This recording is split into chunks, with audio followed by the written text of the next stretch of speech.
I told you we don't have anything. We can't get married. Now look, he disappeared. Did you guys really never thought he can do this too? Everyone looked at her while she scoffed, seeing their faces.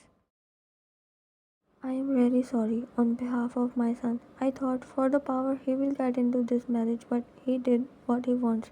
He apologized to Sehun and her family as his only son Jungkook disappeared right before the wedding and they couldn't find out his next move and doubt on him as he was all cool, not doing any protest.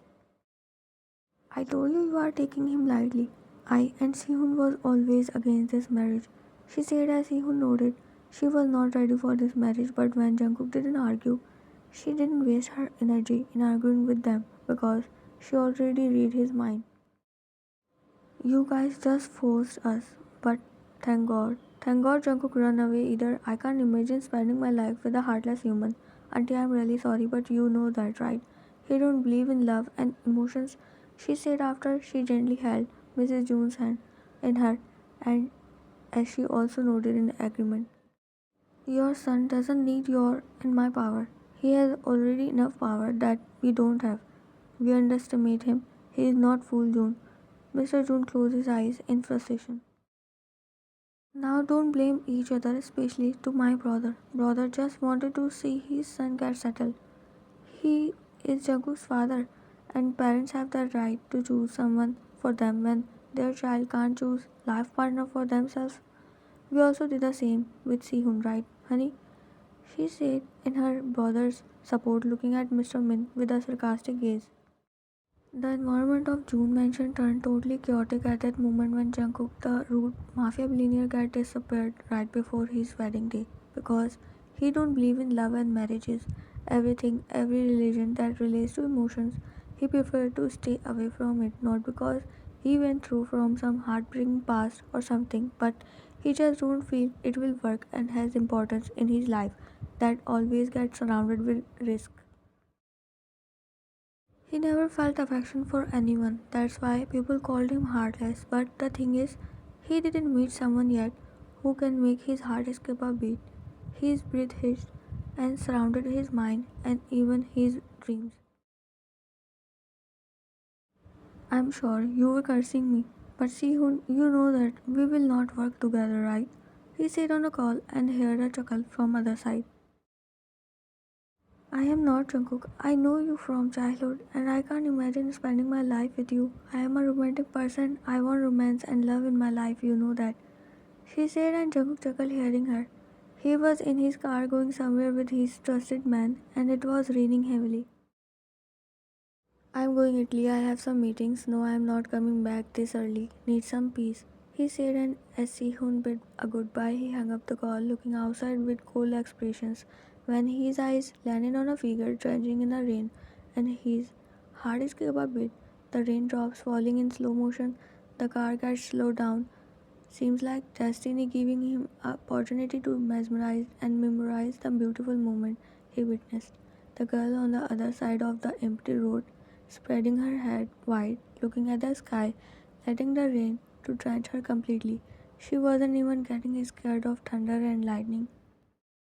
Stop the car, he commanded, and the car stopped, with other cars behind his car too, probably filled with guards for his security. What happened, boss?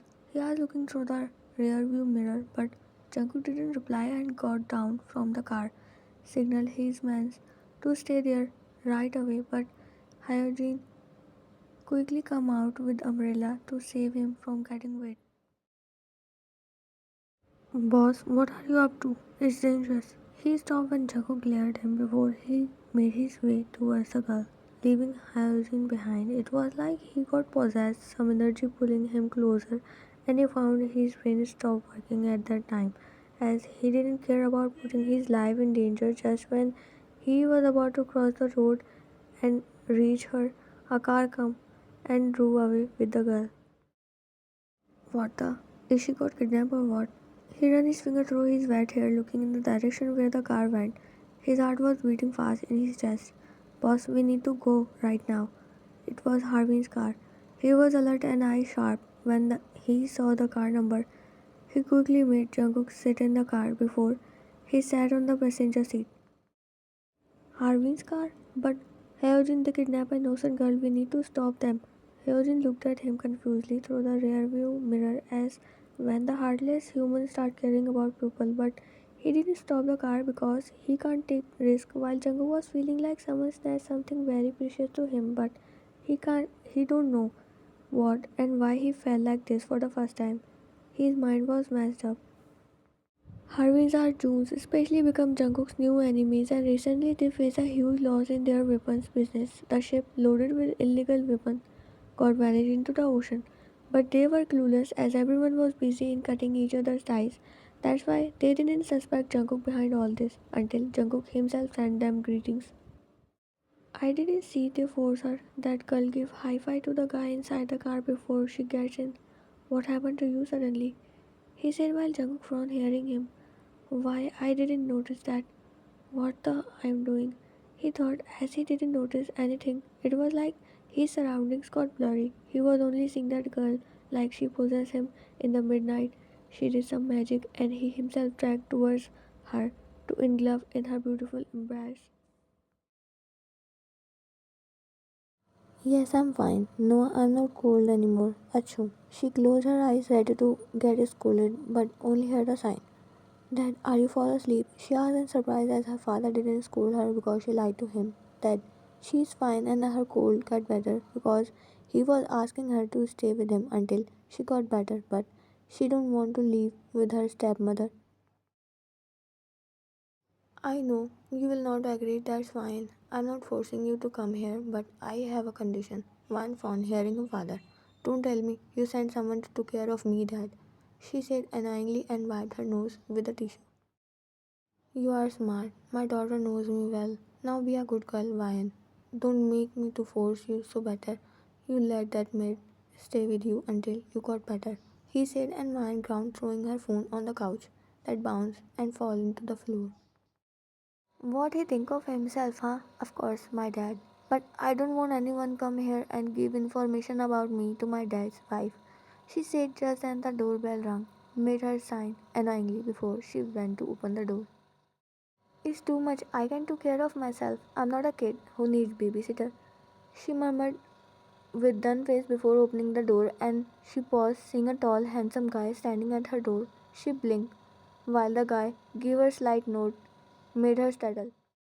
Who are you? Her cheeks turned pink in embarrassment as she got startled and could guess by his eyes that the guy was smiling under the mask, so she tried to compose her posture. I'm Jungkook. Your father sent me in your service. First, Vian was shocked as she thought the maid would be female, but then hearing Jungkook's last word, she has to suppress a smile. You are a maid. Looks like a bodyguard, she said coldly and let him come inside. I will guard you too. Two in one. Vian raised her brow, looking at him when he said this while he was scanning the house. I can't believe he sent a huge man, but wait, I didn't confirm yet. She thought and picked her phone from the floor, but it was switched off. She panicked internally, but stay calm. Can I use your phone? Mine got off. Junk nodded and gave her his phone. She took it, and while looking at him doubtfully, she dialed her father's number that was already saved with boss's name. She then talked to her father, and he confirmed. He sent him that made her relieved. Do you want something? Will you like to eat or drink something? Just tell me. I will prepare it for you, ma'am. You can cook. Chung nodded and she smirked internally to trouble him. Okay, then I want takubuki. Jungkook nods. You have ingredients? No. Now that you are here in my service, you should go and buy. She said, a glint of mischievousness showing in her eyes while Jungkook looked at her with done face that was hidden behind his mask. Okay, ma'am, as you wish. Yeah, go. I'm hungry. Also bought some beer cans and some snacks. Oh, do you want money? Jungkook shook his head, knowing she was doing this intentionally just to trouble him. He then walked out of the house while Vian sighed heavily. He is handsome. What the hell, Vian? You didn't even saw his face. Oh my, why I didn't ask him to take off his mask? She talked to herself in disbelief. Jungkook returned Korea after finishing his meeting. As he couldn't wait to meet Vahan, the girl possessed him that night. Come out, Harvey's daughter, whom he kept hidden from the world, and people only know he have a son named Jackson. That night when he first saw her, he couldn't sleep all night. All he was thinking about her and ended up asking Hyojin to give him her information. When he got her all information, he come back Korea from Italy and he tracked Vine's number. That's how he find out Harvin sent a bodyguard named Jungkook who directly reached Jungkook's basement as his man kidnapped him and Jungkook took his place. He became that Jungkook just to get nearer to Vine, the first girl who literally made his heart skip a bit and snatch his sleep as well. She fully occupied his mind. He couldn't able to think something else rather than her. The moment he saw her and she get disappeared from his eyes, he spent restless nights until he saw her again.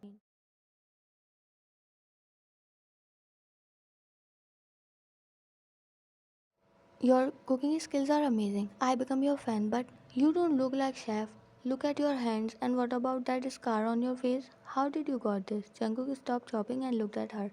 I got this accidentally. I was chopping the meat and by my face with the same hand I was using the knife. That's how I got this. One felt shivers ran down to her spine while Jungkook grinned before he started stir fry the veggies for fried rice. It's been 2 weeks. Jungkook was living with Ryan. First, she troubled him to the extent so that he ran away in 2 days. But he was determined to make her his at any cost. So he first made space in her house, and now Ryan became comfortable in his presence.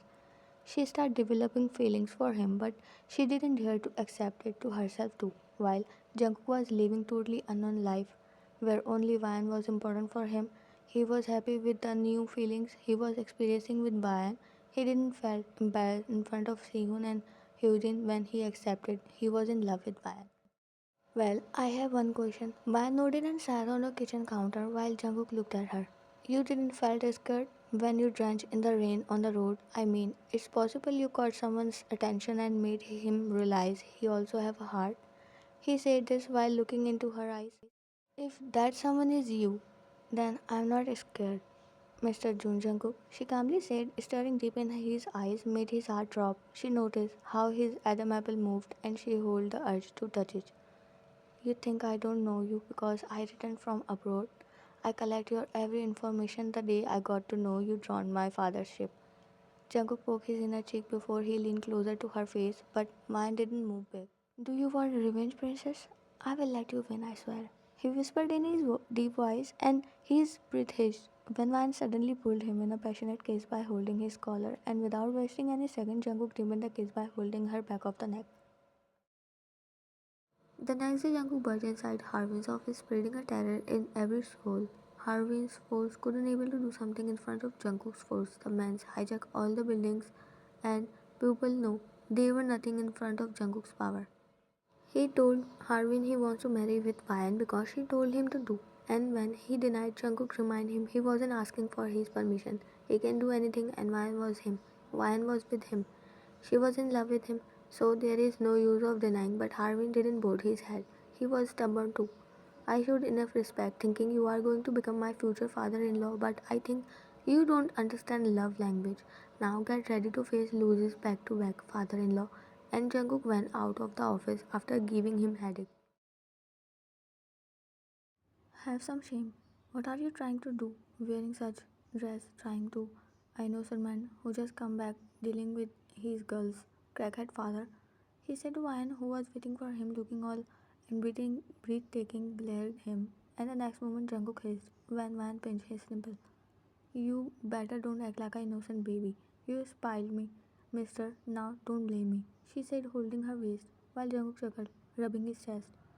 Well, can't I deserve that treatment from my princess after she made me work in her house like a maid, even after knowing my identity, huh? He said with a playful smirk and held her closer by her waist, while Vine let out a giggle when he tickled her. I deserve my woman waiting for me desperately in my house too. One immediately covered his mouth when she saw Sehun coming inside the house. Oh my eyes, I should start wearing blindfolds before coming here. Who knows what scene my poor eyes got to witness. She teased and my cheeks turned red in embarrassment. You should also wear headphones too. We sometimes get loud. He laughed when my whined and yelled, hiding her face in his chest. Don't tease her, lover boy. By the way, the news you are ready to getting married is went viral. Many girls are impatiently waiting for you outside of your office building. That too in bridal gown. She said, showing him her phone screen as Ryan peeked, taking a look. Your father is really happy with your decision that he revealed the news. Jungkook nodded as he told his parents about Ryan and they were happy while Sehun signed. What about me? I still couldn't find my man. Ryan, you teach me some tips. I will meet some heartless mafia also fall in love. Ryan giggled hiding behind Jungkook as she was wearing dress. I am here all ready to love you. They all looked towards the side where this voice come. Jackson? Jackson, what are you doing here? And what do you mean by that? She asked in surprise while he stopped near Sehun with a smile. Seen your love story, I fall in love with her. What Jungkook, Ryan and Sehun said together made his eyes widen. Yeah, don't scare me, I just come here to inform you too that Dad is ready. Ryan smiled widely looking at Jungkook as he kissed on her forehead, hiding her in his coat. He is lucky that now he can meet with his grandchild. Jackson chuckled, nodded his head. Now excuse us. You two can talk with each other, find some good place for yourselves. We need to settle something personal. He winked at Ryan, who was looking at him with wide eyes and wine, when the living room filled with teasing laughter.